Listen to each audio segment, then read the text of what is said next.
students, welcome to our channel. Let's start today's session. Today we are going to discuss about the exercise 9C on the demand of Anita. बहुत बार उन्होंने demand कर ली थी भाई exercise 9C करवाइए ma'am, इनके exams हैं शायद। तो एक्सरसाइज 9A और 9B के जो भी क्वेश्चंस रहते हैं वो मैं आपको बहुत जल्दी अपलोड कर दूंगी, बट ये एक्सरसाइज उनके लिए बहुत अर्जेंट है तो इसलिए मुझे बीच में 9 से डालनी पड़ी। बाकी आपकी कोई एक्सरसाइज हो तो ज़रूर बताइएगा, ट्राई करेंगे जल्दी से जल्दी वीडियो अपलोड कर दी जाए। और बिफोर 15 ऑफ फैब या 10 ऑफ फैब तक तो मैं बिल्कुल ट्राई करूंगी कि आपको सारी की सारी वीडियोस मिल जाएं कंप्लीट बुक की, ठीक है। बाकी अगर कोई एक आध चैप्टर रह जाता है या जो भी आपका एग्जाम सा बता देना कब एग्जाम सा और कब तक आपको चाहिए। अदरवाइज जो चैप्टर्स नहीं अपलोड होंगे, अगर आपका एग्जाम बहुत जल्दी है तो उनकी मैं पीडीएफ आपको सेंड कर दूंगी, लेकिन पीडीएफ आपको भी टेलीग्राम ग्रुप में ही मिलेगी, ठीक है। So let's start from question number 1। From question number 1, इस चैप्टर में से 9A बहुत इजी है, 9B बहुत इजी है क्योंकि इसमें बहुत छोटे छोटे से क्वेश्चंस हैं। तो इस एक्सरसाइज में से 101% आपके एग्जाम में क्वेश्चन आना ही आना है। ये एक्सरसाइज बहुत इंपॉर्टेंट है। 9 चैप्टर अगर आपके एग्जाम में आ रहा है तो इट मीन्स इस एक्सरसाइज के कितने क्वेश्चंस है? 12 क्वेश्चंस है। 12 में से एक आध तो पक्का आएगा ही आएगा, ठीक है, छोड़ के मत जाना ये एक्सरसाइज भी। 6 men takes 12 hours to weed a certain field।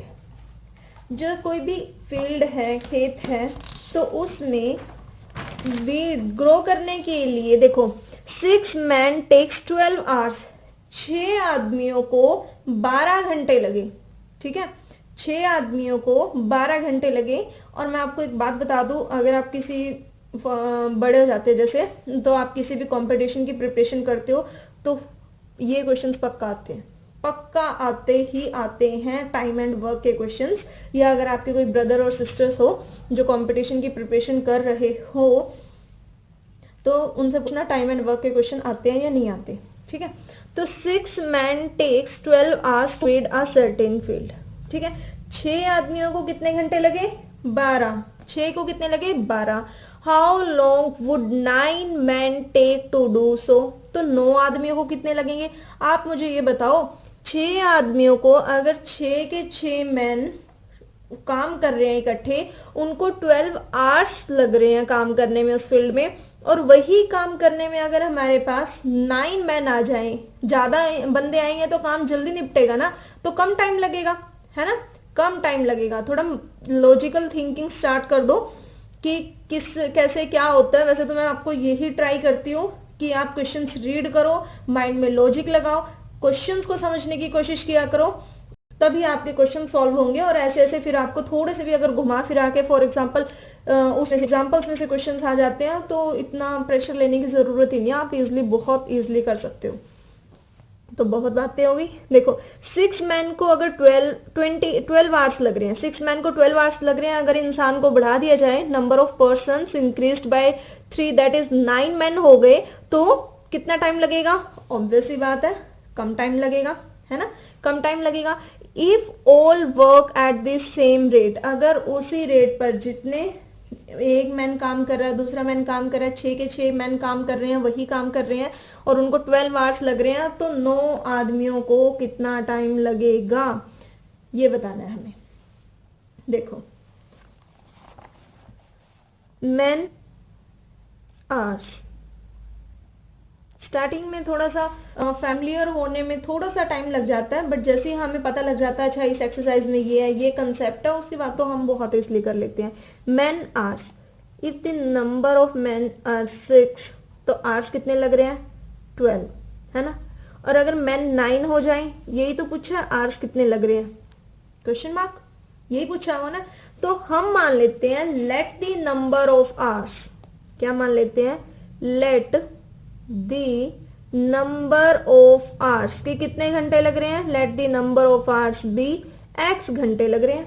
अगर हमें x की वैल्यू पता लग जाए मतलब आंसर आ जाए। लेकिन अब आप ये देखना, थोड़ा सा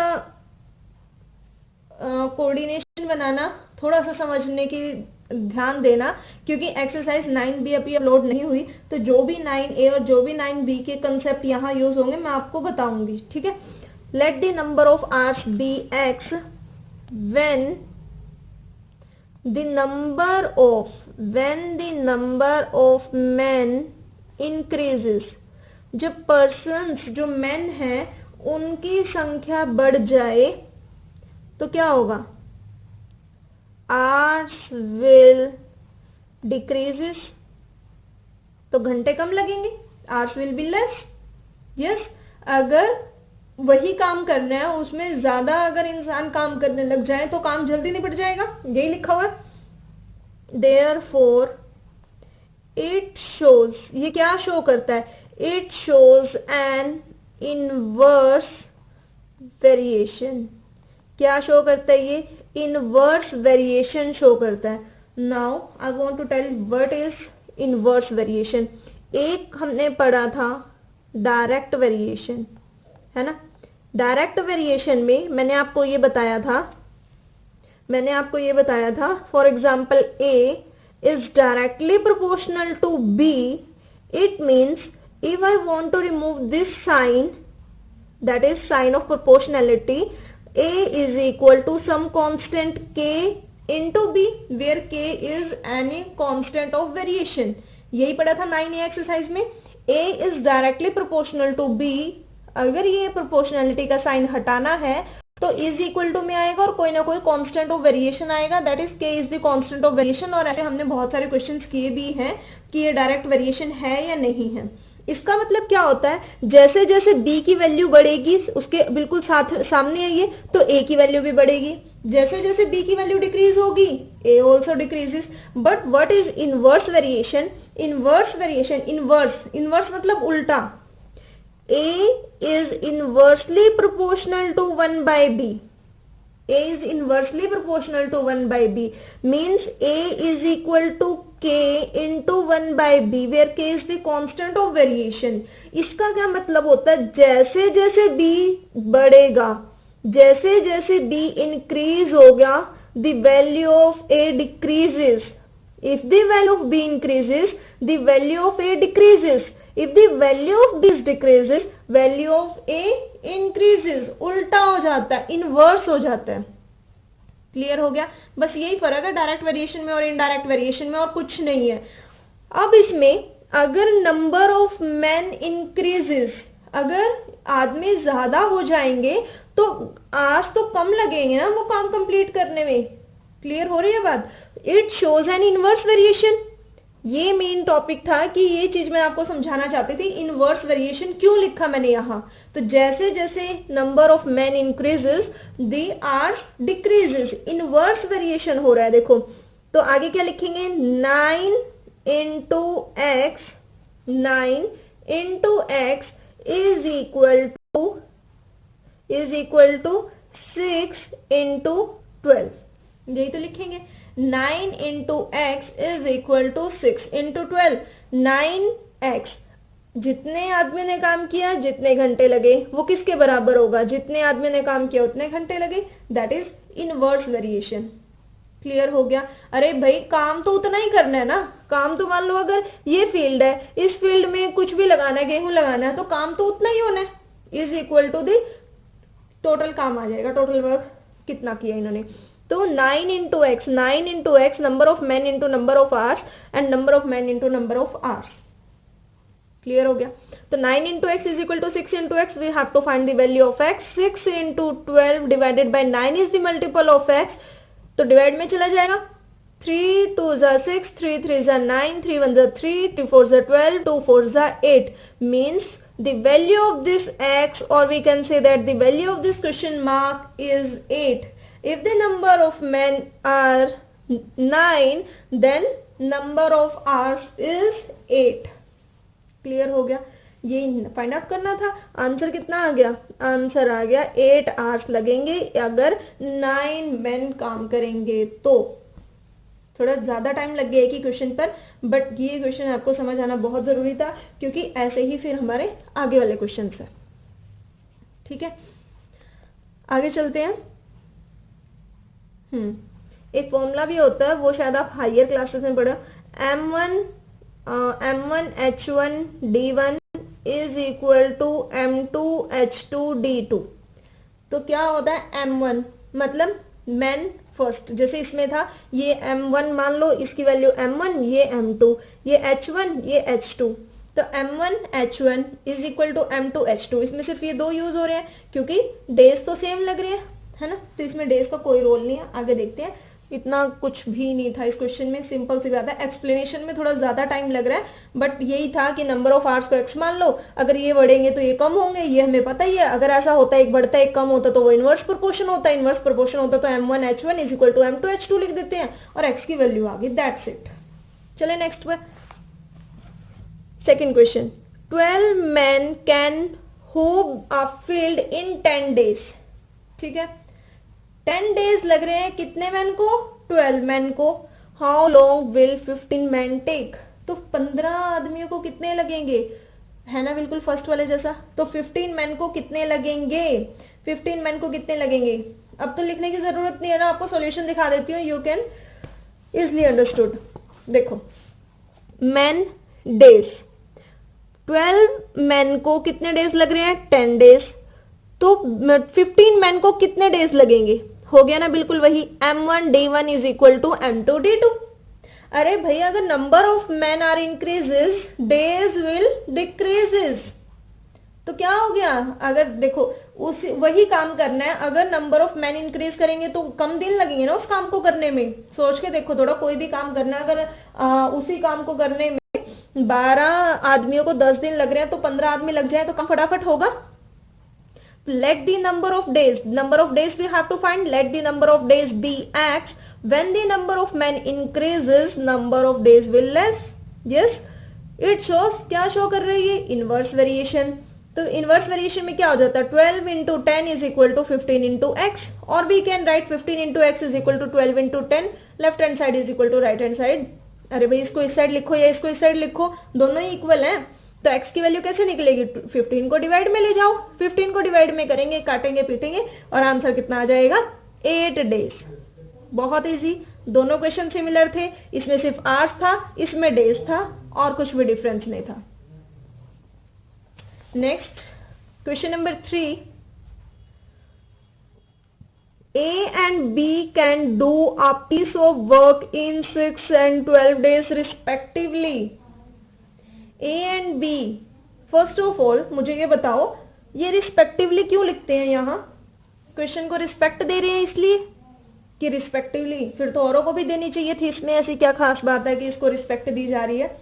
रिस्पेक्टिवली का मतलब क्या होता है, रिस्पेक्टिवली हमेशा जब हम दो या दो से ज्यादा चीजों की बात करते हैं तब रिस्पेक्टिवली यूज होता है, लेकिन होता क्यों है, देखो A एंड B, A और B काम कर रहे हैं, 6 and 12 डेज लग रहे हैं, यानी कि A अगर पहले है तो जो वैल्यू पहले दी गई है वो A के लिए ही है, B की वैल्यू अगर सेकंड नंबर पे है तो सेकंड वाली ही B की वैल्यू है, अगर यहाँ C होता तो थर्ड वाली ही C की वैल्यू होती, मतलब कॉरस्पॉन्डिंग मैन या अल्फाबेट्स के लिए कॉरस्पॉन्डिंग वैल्यूज होती है। ठीक है, अगर फर्स्ट प्लेस पर है तो इसकी वैल्यू फर्स्ट होगी, सेकंड पर है तो सेकंड वैल्यू होगी, वी कांट इंटरचेंज देम, तो इसलिए रिस्पेक्टिवली वर्ड यूज होता है। यानी कि A कितने दिन में काम करता है, 6 डेज लगते हैं A को, और B को कितने डेज लगते हैं, 12 डेज। A को 6 डेज लगते हैं, B को वही काम करने में 12 डेज लगते हैं। They both will complete the work in how many days. अगर किसी भी काम को A अकेला 6 दिन में कंप्लीट कर लेता है, कोई भी काम करना है, फॉर एग्जाम्पल यहाँ कुछ ना कुछ ग्रो करना है, कोई भी काम करना है, A को ये पूरा काम करने में 6 दिन लगते हैं, A को पूरा काम करने में 6 दिन लगते हैं, B को पूरा काम करने में 12 दिन लगते हैं, 12 डेज लगते हैं। तो क्या पूछा गया है, अगर A और B दोनों मिलकर काम करें, अगर A और B दोनों मिलकर काम करें तो कितने दिन लगेंगे, A और B दोनों मिलकर काम करें तो कितने दिन लगेंगे। बहुत इंपॉर्टेंट क्वेश्चन है, बहुत इंपॉर्टेंट क्वेश्चन है। चलिए देखो, A can do a piece of work in 6 days given है, ए 6 दिन में काम करता है, ये गिवन है। एक दिन में वो कितना काम करता है? 1/6। यही तो, ए इज 1 डे वर्क। अगर वो पूरा का पूरा काम 6 दिन में कर लेता है तो एक दिन में कितना करता है वो? 1/6। 6 में से एक दिन ही तो काम करता है। एक दिन एक काम किया, दूसरे दिन एक काम किया, तीसरे दिन एक काम किया, चौथे दिन एक, फिर पांचवें दिन एक, छठे दिन एक। तो उसने एक एक काम करके 6 दिन में 6 के 6 काम कर लिए, है ना। ये तो हमें नहीं पता कितना काम है, लेकिन हम ऐसे सोच के चलते हैं। तो अगर A can do a piece of work, अगर एक काम को 6 दिन में करता है तो एक दिन में वो कितना काम करेगा? कम करेगा। एक दिन में वो किसी काम को 6 दिन में कंप्लीट करता है तो एक दिन में तो उस काम का थोड़ा सा हिस्सा होगा, है ना। तो कम काम करते हैं एक दिन में तो डिवाइड कर लेते हैं कम के लिए 1/6। कम के लिए हम डिवाइड करते हैं ना। B can do a piece of work in 12 days। B उस काम को 12 दिन में करता है तो एक दिन में वो भी कम करेगा। वो पूरा काम वो कंप्लीट करने में 12 days ले रहा है तो एक दिन में तो वो थोड़ा सा ही काम कर पाएगा। और थोड़े के लिए हम क्या करते हैं? कम के लिए डिवाइड करते हैं। तो B is 1 day work 1/12। It means A एक दिन में 1/6 काम करता है, B एक दिन में 1/12 काम करता है। हमें पता लग गया A एक दिन में 1/6 काम करता है, B एक दिन में 1/12 काम करता है। तो A plus B's work in 1 day. तो A और B अगर दोनों मिलकर काम करें, उनका एक दिन का काम कितना हो जाएगा? A और B दोनों मिलकर काम कर रहे हैं तो उनका एक दिन का काम कितना हो जाएगा? एक दिन का काम कितना हो जाएगा? A और B का 1/6 प्लस 1/12। A का काम और B का काम दोनों ऐड कर दो, क्योंकि हमने क्या फाइंड आउट कर लिया? A एक दिन में कितना काम करता है, B एक दिन में कितना काम करता है। तो A और B का एक दिन का काम, A का काम प्लस B का काम। A का काम 1/6, B का काम 1/12। एलसीएम लेंगे, 6 और 12 का एलसीएम 12 आएगा। ठीक है, एलसीएम तो लेना आता होगा, है ना। 6 और 12 का एलसीएम 12 आएगा। अब डिनोमिनेटर को एलसीएम से डिवाइड करते हैं, है ना। तो 6 के टेबल में 12 2 पर आएगा और न्यूमरेटर से मल्टीप्लाई करते हैं 2। फिर 12 के टेबल में 12 1 पर आता है और 1 को 1 से मल्टीप्लाई करेंगे 1। 2 प्लस 1 3 हो गया, डिवाइडेड बाय 12। इसको कट किया तो 1/4 आ गया। यानी कि both A and B together completes 1/4 work in 1 day. दोनों के दोनों एक दिन में कितना काम कर लेते हैं? 1/4। दोनों A एंड B इकट्ठे मिलकर एक दिन में कितना काम करते हैं? 1/4। 1/4 काम करते हैं, है ना। They will complete the work. वो कितने दिन में काम कर लेंगे? कितने दिन में काम कर लेंगे? 1 बाय दिस फ्रैक्शन, 1/1/4। तो 4 रेसिप्रोकल होके ऊपर चला जाएगा, 1 के साथ मल्टीप्लाई होगा, कितना आएगा? आंसर क्या आएगा? 4/1। 4/1 आएगा। 4/1, 1 तो डिवाइड में लिखो ना लिखो तो कितने डेज आ जाएंगे? 4 डेज आ जाएंगे। 4 डेज। अब दिक्कत पता है आप लोगों को कहाँ आ रही होगी, जो मेरी अजम्पशन है। अब ये 1/1/4 क्यों लिखा? अरे भाई देखो, एक दिन में A किसी काम को 6 दिन में करता था तो एक दिन में उसने 1/6 किया है ना। एक दिन में 1/6 किया, डिवाइड किया है ना। तो ऐसे ही ये डिवाइड किया 1/1/4। तो वो टोटल काम कंप्लीट कितने डेज में करेगा? 1/4 डेज में वो काम कंप्लीट कर देगा। थोड़ा सा आपको फर्स्ट टाइम थोड़ा सा ये लगेगा कि क्या वो काम करे जा रहा है और पता नहीं, सब होश पोश सा हो रहा है, पता नहीं क्या है क्या नहीं है। तो आप वीडियो को दोबारा देखोगे या इससे रिलेटेड और क्वेश्चंस करोगे तो आपको बहुत इजी और बहुत ही हेल्पफुल लगेगी ये वीडियो कि हाँ हमें अच्छी तरह से समझ आ गया। एक बार नहीं समझ आता तो उसको 2-3 बार समझने की ट्राई किया करो, वीडियो देखा करो, आपको सारे कंसेप्ट क्लियर हो जाएंगे। एक एक चीज बताकर चलती हूँ मैं आपको, कोई दिक्कत वाली बात नहीं है। फिर भी अगर आपको ये लगता है नहीं समझ आ रहा तो जरूर बताइएगा। ऐसा ही एक हमारे पास नेक्स्ट क्वेश्चन है, question number 4। Rekha can finish a work in 18 days. Rekha कोई भी काम को कितने डेज में फिनिश करती है? 18 डेज में। अब मैं अगर आपसे पूछूं वो एक दिन में कितना काम करती है? कितना काम करती है रेखा एक दिन में? 1/18 डेज। 1/18 ही तो काम करेगी, कम काम करेगी, कम के लिए हम डिवाइड करते हैं तो 1/18 days. And Prema can do the same work in half the time taken by A. Half the time taken by A. तो जो प्रेमा है वो उस काम को कितने दिन में कंप्लीट कर लेती है, जितना टाइम ए को लगा उसका हाफ टाइम, है ना, जितना टाइम ए को लगा उसका half time. They working together, उन्होंने इकट्ठा काम किया। Which part of the same work they can finish in a day, तो जितना काम है उसका कितना हिस्सा वो एक दिन में कंप्लीट कर लेंगी, कितना हिस्सा एक दिन में कंप्लीट कर लेंगी। देखो ये यहाँ ए, आई थिंक सो ये गलत लिखा हुआ है क्योंकि यहाँ ए और बी का तो कोई है ही नहीं ना कुछ भी। तो रेखा, देखो रेखा एक काम को 18 डेज में कर लेती है, तो वो एक काम को 1/18 डेज में कर लेगी, इतनी बात हमें समझ आ गई। Prerna can do the same work in half the time taken by Rekha, यहाँ ए की बजाय रेखा आना था कि वो अपना काम जितना रेखा को टाइम लगा उससे हाफ टाइम लग रहा है। अब रेखा को तो 18 डेज लग रहे हैं, तो उसे कितने डेज लगेंगे, 9 डेज लगेंगे।